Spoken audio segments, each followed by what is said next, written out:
कुछ समय से शिक्षक अपने हक के लिए आंदोलन कर रहे हैं, लेकिन कांग्रेस सरकार ने उनकी आवाज दबाने के लिए उन पर एफआईआर कर दी है। 900 शिक्षकों के खिलाफ इस सरकार ने मामले दर्ज किए हैं और 10 शिक्षक सस्पेंड कर दिए गए। हिमाचल के इतिहास में आज से पहले इतने कर्मचारियों के प्रति मामले दर्ज नहीं किए गए। ये बहुत दुर्भाग्यपूर्ण है। जयराम ठाकुर ने कहा कि वे इस कृत्य की भर्त्सना करते हैं और मुख्यमंत्री को ये भी कहते हैं कि इस विषय पर पुनः विचार करें। हम एक लोकतांत्रिक देश में रहते हैं और हिमाचल प्रदेश तो देवभूमि के नाम से जाना जाता है और लोकतंत्र के तहत यहाँ के लोग भी लोकतांत्रिक मूल्यों का उपयोग करने के लिए हर वक्त जो है वो स्वतंत्र है। मुझे इस बात को लेकर के बहुत दुख है कि जब से हिमाचल प्रदेश में कांग्रेस की सरकार बनी है सुखविंदर सिंह सुक्खू जी के नेतृत्व में, लगातार कर्मचारियों की बातें तो बहुत करते हैं कि हम कर्मचारी हितैषी हैं, लेकिन कर्मचारी अगर अपने हित की बात करते हैं, अपनी मांगों को लेकर के प्रदर्शन करते हैं तो उनके खिलाफ सख्त कार्रवाई की जा रही है।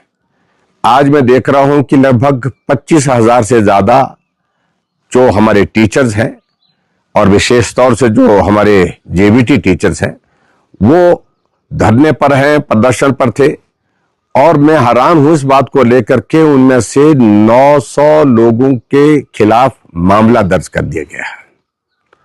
इतना बड़े स्केल पर आज से पहले कभी भी कर्मचारियों के खिलाफ एफआईआर नहीं हुई है।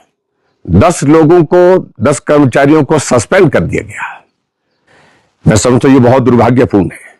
हम हिमाचल प्रदेश में 5 साल तक सत्ता में रहे, कर्मचारियों को अपनी बात कहने का अधिकार उस वक्त हमने बिल्कुल स्वतंत्र होकर के दिया और जो कांग्रेस के लोग खुद जाकर के कर्मचारियों को उकसाते थे, उनको भड़काते थे, उनके बीच में जाकर के भाषण देते थे, हम तो अभी तक वो नहीं किए।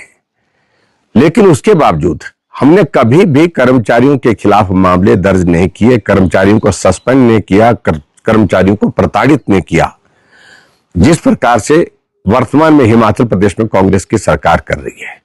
मैं कड़ी भर्त्सना करता हूं सरकार के इस कृत्य का, जो कर्मचारी हितैषी बताती है, जो कर्मचारियों के खिलाफ इस प्रकार से दमन करके उनके ऊपर इस प्रकार के मामले दर्ज किए जा रहे हैं, जिससे मुझे लगता है कि हमारे हिमाचल प्रदेश की शिक्षा तो बाधित होगी, प्रभावित होगी, लेकिन उनके भविष्य के ऊपर भी बहुत बड़ा प्रश्न, कर्मचारियों के जो है भविष्य को लेकर के ये भी एक बहुत बड़ा प्रश्न है।